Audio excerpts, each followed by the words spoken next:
अस्सलाम वालेकुम, मैं हूं मुबशरा तीबा और मैं आपको जवेद पब्लिशर में खुश आमदीद कहती हूँ। आज की इस वीडियो में हम इस्लामियात क्लास बराए हफ्तम का हिस्सा सौम सीरत तैयबा सल्लल्लाहु अलैहि वसल्लम का हिस्सा अव्वल, जिसका उन्वान है अहद नबवी ख़ातमुन नबीयीन सल्लल्लाहु अलैहि वसल्लम का माह साल, मदनी दौर और मदनी मुआशरे के इस्तेहकाम को पढ़ेंगे। और अब चलते हैं अपने सबक की तरफ। हासिलात तालुम। इस सबक की तकमील के बाद तलबा इस काबिल हो जाएंगे कि वो मुनाफिकीन, रईसुल मुनाफिकीन अब्दुल्ला बिन अबी बिन सलूल वगैरह और इनके मकरू किरदार और साजिशों के मुतल्लिक जान सकें। मदीना मुनव्वरा में यहूद के 3 बड़े कबाइल बनु नज़ीर, बनु करेज़ा, बनु कनेका की साजिशों के मुतल्लिक आगाह हो सकें। ग़ज़वा बनु कनेका और ग़ज़वा बनु नज़ीर के असबाब और मुख्तसर वाक़ियात जान सकें। यहूद की साजिशों और इनके सदेबाब के लिए नबी करीम ख़ातमुन नबीयीन सल्लल्लाहु अलैहि वसल्लम के इक़दामात का जायज़ा ले सकें। इन गज़वात के नताइज का जायज़ा लेकर अपनी ज़िंदगी के लिए सबक हासिल कर सकें। आज के इस सबक में हम आप सल्लम के मदनी दौर के बारे में पढ़ेंगे। मक्का से मदीना आप सल्लम ने जब हिजरत की और मदीना में आकर मुसलमानों की बेहतरी के लिए और मुआशरे की तश्कील के लिए जो इक़दामात किए उसको हम मदनी दौर कहते हैं। और इसके बारे में मज़ीद वाक़ियात और मज़ीद मालूमात के बारे में पढ़ने के लिए हम अपने सबक की तरफ बढ़ते हैं। रसूलुल्लाह ख़ातमुन नबीयीन सल्लल्लाहु अलैहि वसल्लम और सहाबा किराम रज़ियल्लाहु अन्हुम ने अल्लाह ताला के हुक्म से मदीना मुनव्वरा की तरफ हिजरत की और मदीना मुनव्वरा में रसूलुल्लाह ख़ातमुन नबीयीन सल्लल्लाहु अलैहि वसल्लम ने इस्लामी रियासत की बुनियाद रखी। यहाँ पर भी मुसलमानों को बहुत से मसाइल का सामना करना पड़ा और जिनमें से सबसे अहम मसला मुनाफिकीन का था।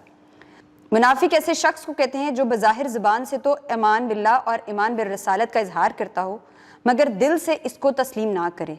इन मुनाफिकीन ने मुसलमानों के लिए हिजरत मदीना के लिए बहुत मुश्किलात खड़ी की। इनमें सबसे अहम नाम अब्दुल्ला बिन अबी बिन सलूल का था जो रईसुल मुनाफिकीन कहलाया।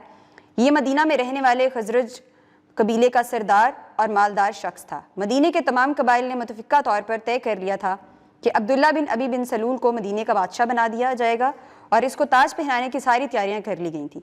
इस दौरान में इस्लाम की शुआएं मदीने में पड़ी तो अन हज़रत ख़ातमुन नबीयीन सल्लल्लाहु अलैहि वसल्लम और मुसलमानों ने मदीना की तरफ हिजरत की। इस वजह से सूरत हाल बदल गई। अब्दुल्ला बिन अबी बिन सलूल के सारे ख्वाब चकनाचूर हो गए।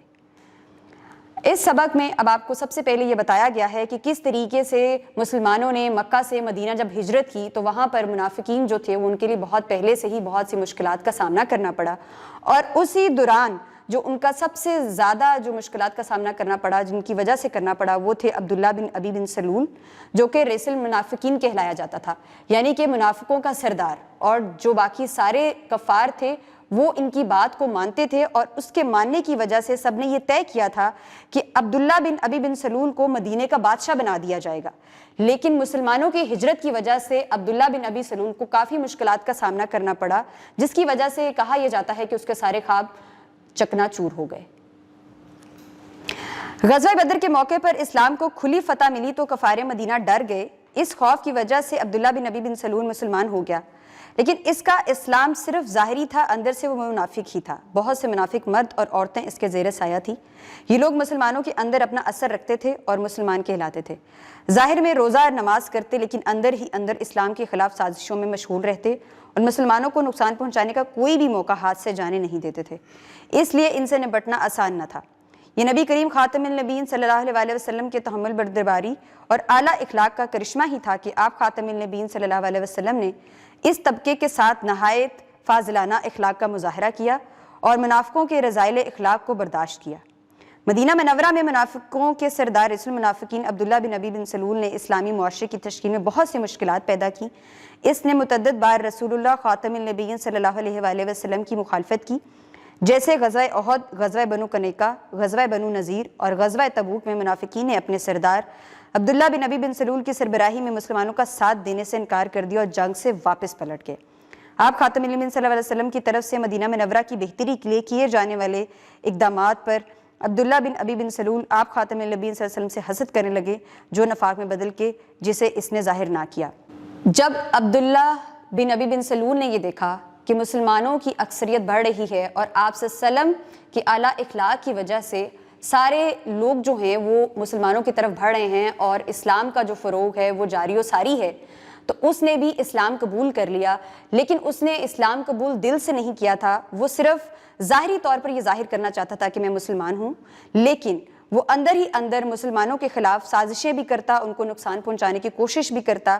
آپ صلی اللہ علیہ وسلم کو اس کی چلاکیوں اور اس کے سارے سازشوں کے بارے میں علم تھا، لیکن آپ صلی اللہ علیہ وسلم نے ان سب کے ساتھ اپنے اعلیٰ اخلاق کے ذریعے ان سے پیش آئے، اور جیسے ہی غزوہ احد، غزوہ بنو کنیکہ، غزوہ بنو نذیر اور غزوہ بنو تبوک میں بھی سب لوگوں نے اپنے منافقین سردار عبداللہ بن ابی بن سلول کی سربراہی کی اور مسلمانوں کا ساتھ دینے سے انکار کیا اور جنگ سے واپس پلٹ گئے۔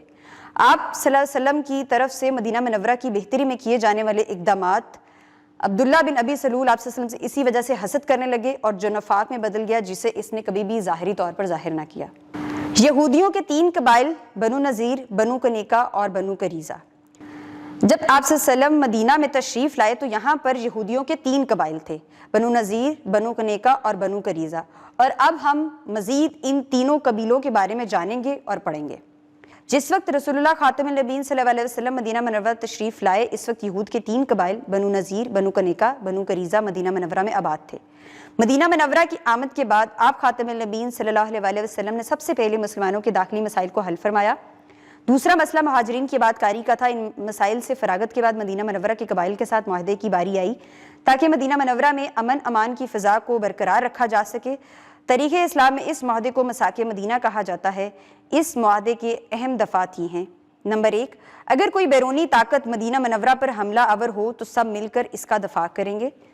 اس کا مطلب یہ ہے کہ اگر مدینہ میں کبھی بھی کسی قسم کی کوئی بھی پریشانی آئے گی یا پھر کوئی بھی دوسرے قبائل سے مدینہ پر کوئی حملہ کرے گا تو مدینہ میں سب لوگ مل کر اس کا دفاع کریں گے، اس سے لڑیں گے۔ مدینہ منورہ میں رہتے ہوئے یہود اپنے مذہب پر عمل پیرا ہوں گے اور مسلمان اپنے دین پر، کوئی ایک دوسرے سے مزاحم نہ ہوگا۔ آپ صلی اللہ علیہ وسلم نے اس مساک مدینہ میں یہ بھی کہا کہ کوئی مسلمان کفار مسلمان کو ان کے مذہب کے حوالے سے کبھی بھی تنگ نہیں کریں گے اور کوئی روک ٹوک نہیں کریں گے۔ نمبر 3، قریش اور ان کے مددگاروں کو پناہ نہیں دی جائے گی۔ نمبر 4، اس معاہدے کے سارے شرکا پر مدینہ منورہ میں ہنگامہ آرائی اور خون بہانا حرام ہوگا۔ آپ صلی اللہ علیہ وسلم نے اس مساک مدینہ میں یہ بھی بتایا کہ قریش اور ان کے جتنے بھی مددگار ہیں ان کو پناہ نہیں دی جائے گی، اور اس معاہدے میں یہ بھی بتایا کہ مدینہ منورہ میں کوئی بھی خون بہانا اور لڑائی جھگڑا اس طرح کی چیزوں کو حرام قرار دیا۔ نمبر 5، اس معاہدے کے فریقوں میں اگر کوئی جھگڑا ہو جائے تو اس کا فیصلہ رسول اللہ خاتم النبیین صلی اللہ علیہ وسلم کریں گے۔ اگر اس معاہدے کے دوران کبھی بھی ایک دوسرے فریقوں کے درمیان کوئی بھی جھگڑا یا کوئی بھی اختلاف ہوگا تو اس کے فیصلہ کرنے کا حق صرف اور صرف رسول اللہ خاتم النبیین صلی اللہ علیہ وسلم کو دیا جائے گا۔ بعض یہودی قبائل نے مساک مدینہ کو کبھی دل سے تسلیم نہ کیا اور مسلسل مسلمانوں کے خلاف سازشوں میں شریک رہے۔ رسول اللہ خاتم النبیین صلی اللہ علیہ وسلم نے مدینے کے جن قبائل سے صلح کا معاہدہ کیا تھا تو ان کا بنو قریظہ کا قبیلہ بھی تھا۔ معاہدے کی روح سے مسلمان اور یہود ایک دوسرے کے خلاف کسی جنگ میں شریک نہیں ہو سکتے تھے، مگر غزوہ خندق کے موقع پر انہوں نے نہ صرف معاہدہ توڑا بلکہ کفار کے ساتھ مل کر جس قلعے میں مسلمان عورتیں اور بچے محفوظ تھے ان پر حملہ بھی کر دیا۔ غزوہ خندق کے بعد مسلمانوں نے اس کا قلعہ کا محاصرہ کیا جو مہینہ بھر جاری رہا۔ آخر انہوں نے درخواست کی کہ حضرت سعد بن معاذ رضی اللہ عنہ نے جو فیصلہ دیں وہ ہمیں منظور ہوگا۔ ان کا خیال تھا کہ حضرت سعد رضی اللہ عنہ قبیلہ بنو اوس کے سردار ہیں اور اس قبیلے سے ہمارے دوستانہ مراسم ہیں، اس لیے وہ ہمارے حق میں فیصلہ دیں گے۔ مگر حضرت سعد بن معاذ رضی اللہ عنہ نے یہ فیصلہ دیا کہ بنو قریظہ کے لڑنے والے مردوں کو قتل کر دیا جائے، عورتوں اور بچوں کو قید کر لیا جائے اور سامان کو مال غنیمت قرار دیا جائے۔